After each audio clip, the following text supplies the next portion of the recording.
Kalau misalnya Prof mengatakan itu di Bawaslu, berarti kalau saya mendapat kesan buat Prof ini udah end game, game is over. MK tidak berwenang mengadili sengketa pemilu yang meliputi proses, yang menyangkut proses. Karena ini bukan ranahnya MK, tapi persoalannya apakah betul MK itu tidak bisa membuat keputusan gara-gara prosesnya itu keliru, ya kan? Maka hasilnya juga tidak benar. Nah, MK bisa menetapkan yang menang jadi kalah, yang kalah jadi menang. Karena terbukti prosesnya tidak diikuti. Why not? Bisa saja. Misal tadi disebut, ternyata Bawaslu yang harusnya berfungsi untuk mengadili sengketa mengenai calon, tapi tidak berbuat apa-apa, misal gitu. Itu kan jadi bukti untuk mengatakan bahwa yang menang harusnya yang kalah harusnya yang menang. Misalnya, argumen seperti itu bisa dipakai sehingga kembali lagi MK itu mengenai hasil. Hasil itu 2, perhitungan suara dan mengenai posisi. Gitu loh. Siapa yang berhak, siapa yang tidak. Dan hanya sebatas itu. Ya memang 2 itu hasil itu. Jadi artinya benar, Prof juga termasuk sepakat atau sejalan dengan apa yang dikatakan oleh Pak Ngabalin dari KSP. Urusan bansos harus masuk ke sidang MK, malu-maluin. Bagaimana kalau misalnya bansos itu secara masif terstruktur, misalnya terbukti. Bisa berakibat yang menang jadi kalah, yang kalah jadi menang.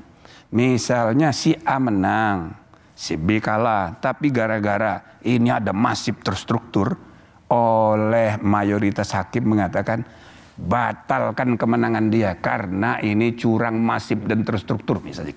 Itu bisa saja. Bisa. Oke. Tapi jadi, saya mau masuk lagi. Contohnya di pilkada itu udah sering. Jadi misalnya ada gubernur, bukan gubernur ya, tingkat kabupaten biasanya.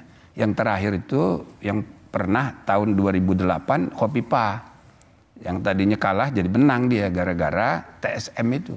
Jadi bukan berarti tidak mungkin, tapi fokus objektum litisnya itu tentang hasil, bukan tentang prosesnya itu.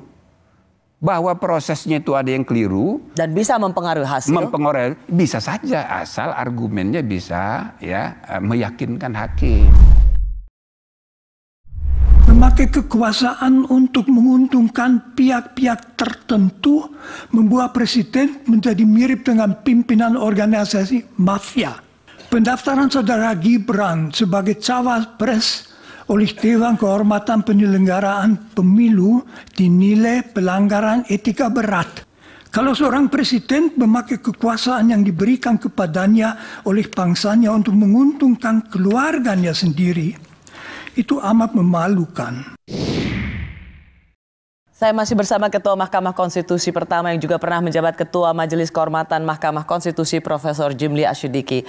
Prof, kita juga mendengar keterangan dari keterangan ahli gitu ya Prof ya, yang tentang etik gitu.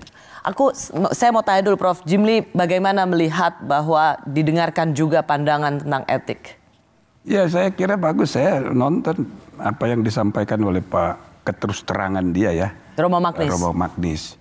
Ya tentu begini ya, di pengadilan itu ahli itu seobjektifnya ahli di dalam persidangan itu kalau dia diajukan oleh pihak, maka pihak itu akan ngecek pendapatnya dulu cocok nggak sama dia. Maka ahli di persidangan pengadilan itu ya tidak bisa katakan sepenuhnya objektif, ya. Jadi ini yang berlaku itu intersubjektivitas. Jadi pihak penuntut atau pemohon dengan yang termohon masing-masing menghadirkan ahli. Itu bisa kita lihat dari ahli hukum. Semua ahli sama, ahli etika, ahli agama pasti dicek dulu oleh pihak cocok nggak pendapatnya untuk mendukung posisi. Maka itulah antara lain kelemahan dari status ahli di pengadilan. Jadi pengadilan itu memang memperdebatkan perspektif, memperdebatkan informasi, data, memperdebatkan kepentingan, Nah, dalam ruang sidang ini coba dipertarungkan. Ya. Akhirnya itu nanti ya terserah kepada hakim. Persis. Cuma pertanyaan kan sekali lagi soal di situ ada soal bansos juga, Prof. Oke, soal Dan kaitan bansos. dengan bansos itu akan dipanggil tidak saja Menteri Sosial, ada Menko Perekonomian, Menteri PMK Pak Muhadjir dan juga Ibu Sri Mulyani. Dan ini dianggap baik oleh para pemohon, dianggap sebagai sebuah terobosan baru. Kalau Prof. Jimli melihat pemanggilan 4 menteri ini sebenarnya ingin mendengar apa? Ya, jadi ada saksi, ada ahli ya yang diajukan untuk kepentingan pihak, tapi ada juga keterangan ahli, kadang-kadang juga saksi yang dipanggil karena kepentingannya mahkamah. Nah, jadi itu sudah biasa. Tapi dalam hal ini kubu 03 mengajukan permohonan supaya mendengarkan keterangan menteri, oleh mahkamah diterima idenya. Ya.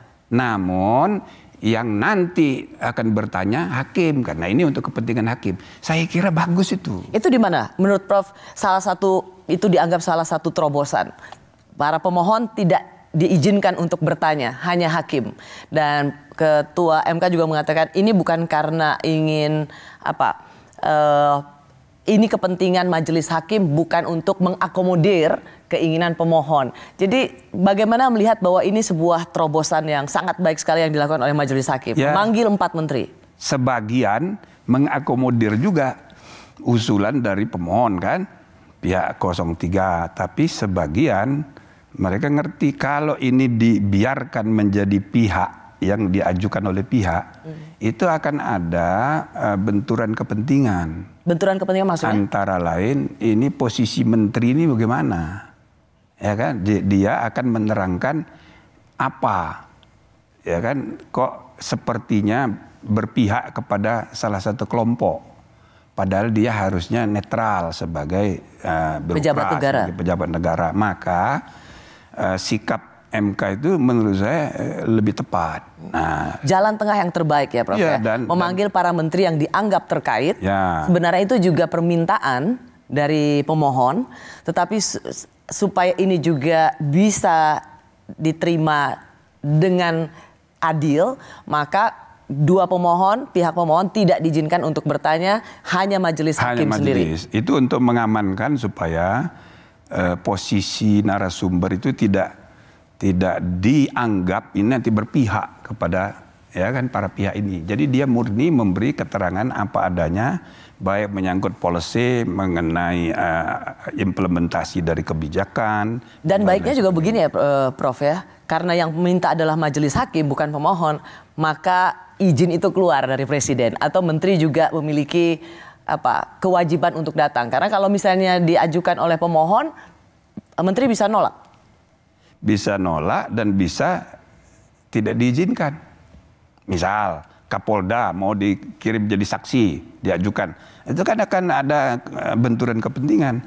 Jadi kalau misalnya Kapolda dipanggil, bisa macam-macam itu.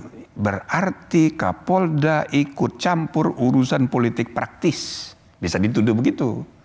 Nah maka jalan yang lebih baik, misal itu diajukan, mahkamah menilai, oh penting juga ini Kapolda dipanggil. Bukan karena diajukan oleh pemohon, karena kepentingan dari majelis hakim mahkamah untuk sendiri. mendengar. Nah gitu. Termasuk ada ide untuk mengajukan juga Kapolri, Kabin, gitu kan. Bisa aja kalau memang mahkamah menilai memang ada kebutuhan. Berarti wajar, dulu kan salah satu kuasa hukum paslon 03 itu mengatakan akan menghadirkan Kapolda sebagai saksi. Kita tidak melihat itu hadir karena itu juga pasti berbahaya, Prof. Ya macam-macam itu perspektifnya, itu cara melihatnya. Waduh, ini dia main politik ini. Waduh, berarti gitu. Karena pihak yang berperkara itu kan diberi hak untuk mengajukan saksi yang memperkuat dirinya, ahli yang memperkuat dirinya. Berarti seorang pejabat kalau dia bersedia menjadi Kapolda saksi, ini misalnya, iya kan, jadi ahli di pihak, itu berarti dia berpihak. Nah itu kan jadi buah si malakama. Pasti dia nggak mau, atau kalau dia mau bisa dipecat dia oleh Kapolri. Gitu loh. Terlepas apa yang dia katakan adalah mengungkapkan kebenaran. Apa yang dia ungkapkan, tidak boleh sebagai Kapolda nggak boleh ikut berpolitik, berpihak ke ini.